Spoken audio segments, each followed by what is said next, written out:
है news India. Mahakumbh चल रहा है और ऐसे में अलग अलग तस्वीरें आपको न्यूज इंडिया दिखा रहा है और आज की भी वो खास तस्वीरें दिखाते हैं, वो रिपोर्ट दिखाते हैं जिसको देखकर और सुनकर आप भी मंत्रमुग्ध हो पाएंगे। 144 वर्षों बाद जो संयोग बना है महाकुंभ का, उसको लेकर के सियासत भी देखने को मिल रही है। 29 जनवरी को जो हादसा हुआ था उसको लेकर के सुप्रीम कोर्ट ने सुनवाई के लिए मना कर दिया है। बातचीत करने के लिए हमारे साथ शंकराचार्य मुक्तेश्वर सरस्वती मौजूद हैं। शंकर जी, आपका देखो, एक बात तो करेक्ट कर लो, 144 वर्ष बाद ये कुंभ 12वां नहीं हो रहा है। ये आप लोग अंग्रेजी की तारीख महाकुंभ 2024 लिख करके रखे हो और हमारा जो पर्व माघ महीने में आयोजित हो रहा है, जो बसंत पंचमी, जो अचला सप्तमी, जो पूर्णिमा, जो अमावस्या को आयोजित हो रहा है, उसके साथ अंग्रेजी तारीख क्यों जोड़े हो? और अंग्रेजी तारीख के कारण आप 12 साल को 144 12 गुणे 12 करके कर रहे हो। आपको भारतीय कालगणना के बारे में जानकारी नहीं है।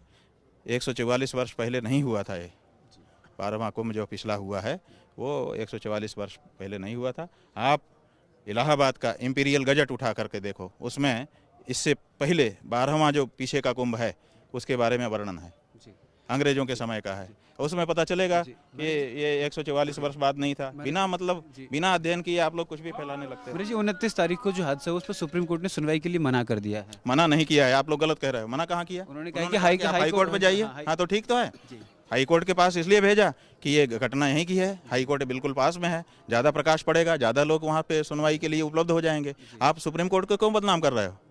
सुप्रीम कोर्ट ने ये नहीं कहा कि हम नहीं सुनेंगे। सुप्रीम कोर्ट ने कहा आपके पास हाई कोर्ट है, आप जाइए, वो सुनेगा। आपके मुताबिक कितने लोगों का आंकड़ा है महाराज जी? महाराज जी, आपके पास कितने लोगों का, आपको कितने लोगों का आंकड़ा लग रहा है? क्योंकि सरकार तो 30 हम कोई आकलक हैं, अंकेक्षण के विद्वान हैं कि हमको आंकड़ा लगेगा? महाराज जी, आप कह रहे हैं 3000 लोग। 3000 जनता कह रही है, आपने पूरी बात नहीं सुनी। यही बात है ना कि आधा, जैसे सुप्रीम कोर्ट को लांछित कर दे रहा है वैसे हमको भी लांछित कर रहा है। हमने ये नहीं कहा, हमने कहा, उन्होंने कहा सरकार कह रही है, हमने कहा वो जो रिप्रेजेंटेटिव सरकार है वो 30 कह रही है और ये जो असली सरकार जनता है वो 3000 कह रही है। तो हमने जनता जो कह रही है वो दोहराया, हमने नहीं कहा, क्योंकि हम कह नहीं सकते, हमने कोई गणना नहीं की है, तो हम कैसे कह देंगे? तो आप हमारे नाम से क्यों उसको चला दे रहे हैं? आज आपने जिक्र किया था डॉक्टर राजेंद्र प्रसाद का, जो आज़ादी के बाद पहले राष्ट्रपति थे, वो यहाँ पर कलवासियों की तरह रहे। आज प्रधानमंत्री नरेंद्र मोदी भी आए, उससे पहले मुख्यमंत्री गए तैनात, उससे पहले नेपाल नरेश भी आए हैं। लगातार ये 2 दड़ों में बढ़ते कुंभ को सम्मान अगर किसी नेता ने पूर्ण हृदय से दिया तो वो डॉक्टर राजेंद्र प्रसाद है। वो आए 1 महीना तक यहाँ पर एक समय का भोजन करते हुए, 3 बार गंगा स्नान करते हुए, भूमि पर शयन करते हुए, ब्रह्मचर्य और सत्य का पालन करते हुए उन्होंने कल्पवास किया। उनसे बढ़िया सम्मान दूसरा कोई नहीं दे सकता। और इसीलिए जब हम प्रयाग आते हैं और नेताओं की कोई चर्चा चलती है तो डॉक्टर राजेंद्र प्रसाद का स्मरण होता है। ये कहा जा रहा है कि कुंभ का राजनीतिकरण किया जा रहा है कुछ लोगों द्वारा, सनातन की। और आपके किसी आर्काइव में बड़ी मुश्किल हो जाएगी कि उनका नहाते का फोटो मिल जाए, जबकि 30 दिन 3 बार हर दिन नहाया उन्होंने, 90 बार। और 90 बार में एक फोटो आप निकाल के दिखाओ आर्काइव से। और एक नेता आते हैं थोड़ी देर नहा करके, इतने फोटो ही फोटो होते हैं। आप दोनों में अंतर समझिए।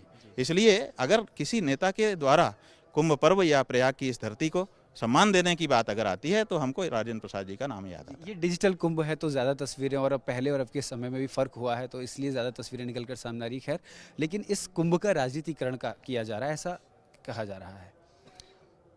रहा है। तो वही अब कहने वाले जाने, उनको ऐसा अनुभव हो रहा होगा तभी कह रहे हैं। महाराज जी, एक सवाल सोशल मीडिया से मैं ले रहा हूँ कि ये कहा जा रहा है कि जो भी सनातन के लिए अच्छा काम करता है, शंकराचार्य जी उसके खिलाफ बोलते हैं। सनातन के लिए किसने अच्छा काम किया उसका नाम बताओ और हमारा उसके खिलाफ वक्तव्य दिखाओ। जैसे अभी धीरेन्द्र के शास्त्री आए थे, वो कथा करते हैं हनुमान शास्त्री ने सनातन धर्म के लिए कौन सा अच्छा काम किया, वो काम गिनाओ। कथाएं करते हैं, कन्याओं के विवाह करते हैं, भूखों को भोजन खिलाते हैं, वस्त्र देते हैं। उन्होंने क्षति पहुंचाई, उन्होंने कहा जात पात की करो विदाई, जबकि वर्णाश्रम धर्म ही सनातन धर्म होता है। तो वो तो क्षति पहुंचाने वाले हैं, वो सनातन धर्म के हितैषी कब से हो गए? तो तुलसी पिताजीश्वर भी कहते हैं। तो ठीक है ना, तो जो ये कहता है वो सनातन धर्म का हितैषी नहीं है, ये जान लीजिए। वो सनातन धर्म का विरोधी है। वो भले सनातन धर्म की शक्ल में आया हो, रावण जो है सन्यासी का वेश धारण करके आया, इसका मतलब कि साधु हो गया था, ऐसा नहीं है। इसलिए जो आचरण दिखेगा उस आचरण से आकलन होगा।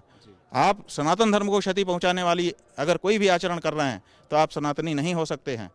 तो इसलिए हमने किसी सनातनी के लिए अगर कोई विरुद्ध वक्तव्य कहा हो बता दीजिए। आखिरी सवाल मेरा है कि आप कुंभ की पवित्र भूमि से देशवासियों को, सनातन प्रेमी को क्या संदेश देना चाहते हैं?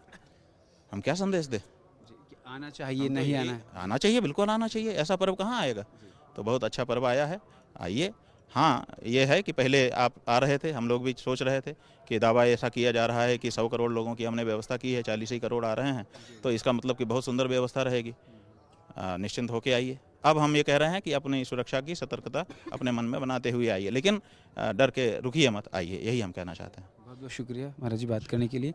तो ये थे हमारे साथ अभिमुक्तेश्वर सरस्वती जी शंकराचार्य, जो साफ तौर पर ये कहते हुए नजर आए कि हम सनातन के खिलाफ जो बोलते हैं उनके लिए नहीं हैं, बल्कि जो इस देश में सनातन का दुष्प्रचार कर रहे हैं, गलत काम कर रहे हैं, उनके खिलाफ बोलते हैं।